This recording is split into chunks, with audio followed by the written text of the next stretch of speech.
Well, hello everyone, and welcome back to the channel. The next little project I'm going to be doing is we're going to be spreading some sandy loam.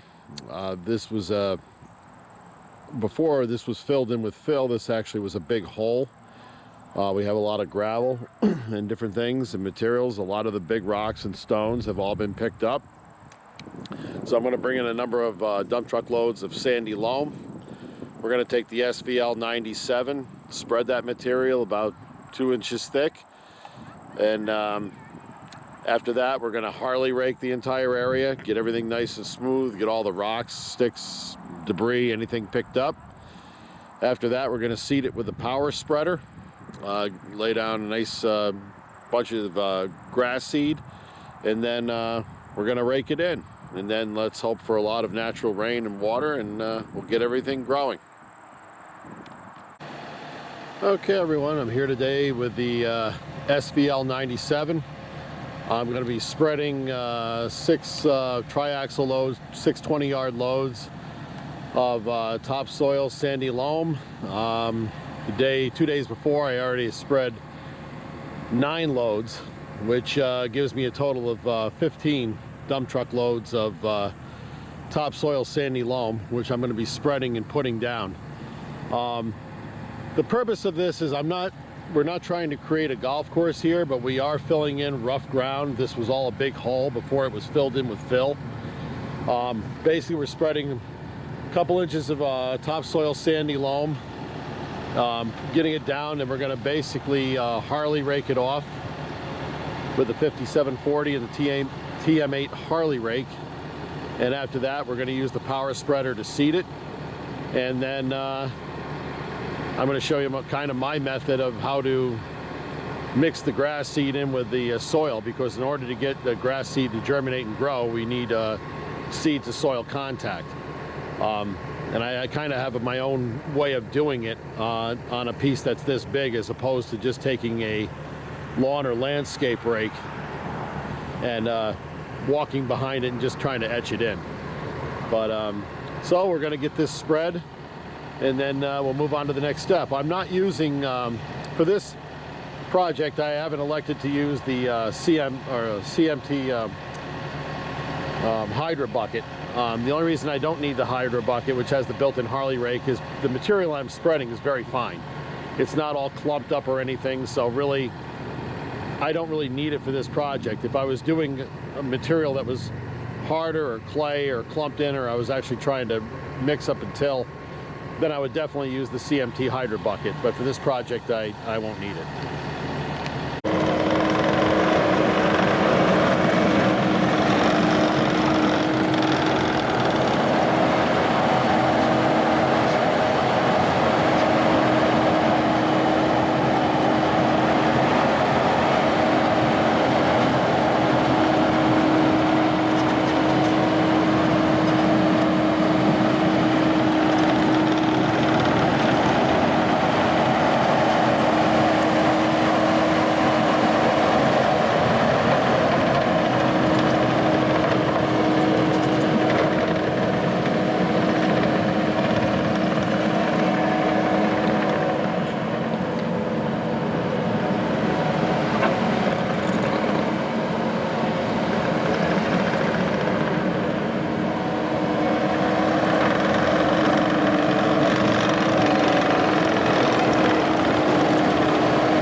Okay, I just finished grading. This represents 15 20-yard dump truckloads of topsoil.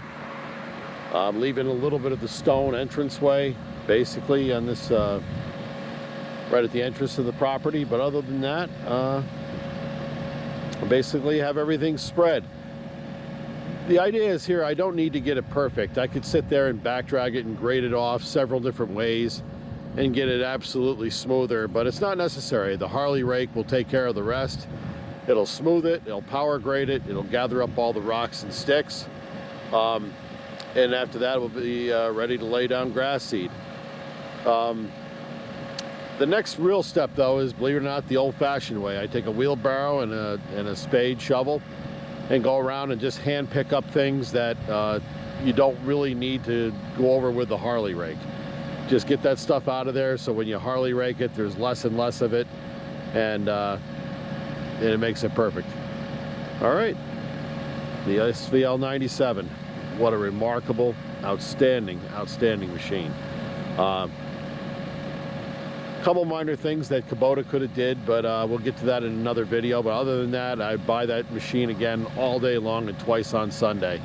It is just a phenomenal workhorse. Very capable machine. Very happy I bought the SVL 97.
Okay, I've got everything Harley raked off.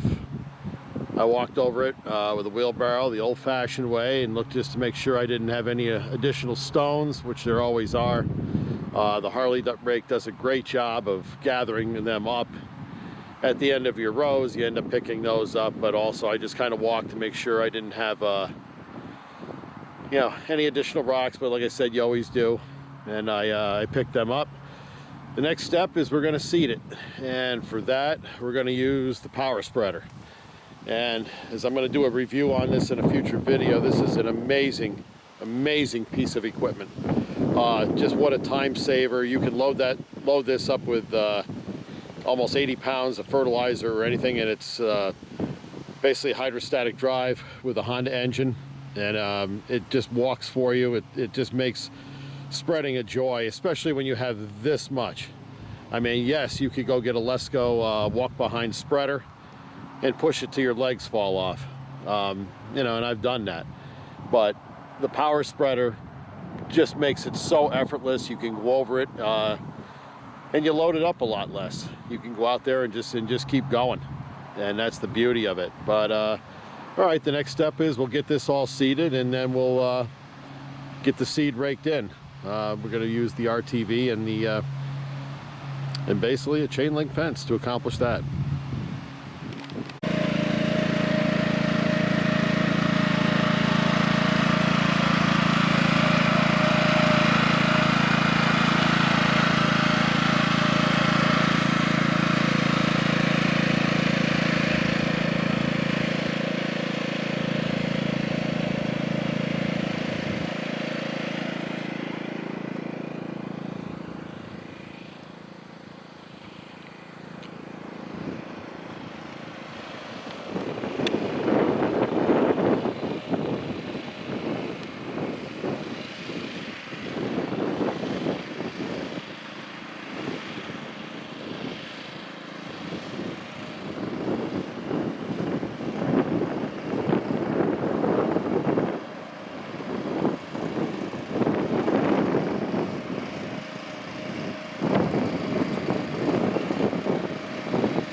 Now that we have everything seeded with a power spreader, I'm going to use the UTV pulling with a cable, just basically a piece of chain link fence, and all that's meant to do is just flip the seed over. That's all it does, just so I have good seed contact with the soil, and it should germinate really well after we get a little bit of rain.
And also here's a shot of the erosion blankets I put down bordering the neighbor's property. I really need to get probably 1 or 2 more, which I'll do probably tomorrow. But that gives you the idea. And I'm a believer in these things. They really do work against erosion and washouts. Basically, you go ahead and seed, then you put these down and use the long staples that come with them, and you put them down, and the grass grows right up through it. You don't have to remove it or anything. The grass grows right up through it, and you just leave them, and they deteriorate over time, and you have a healthy looking lawn in place of where they are.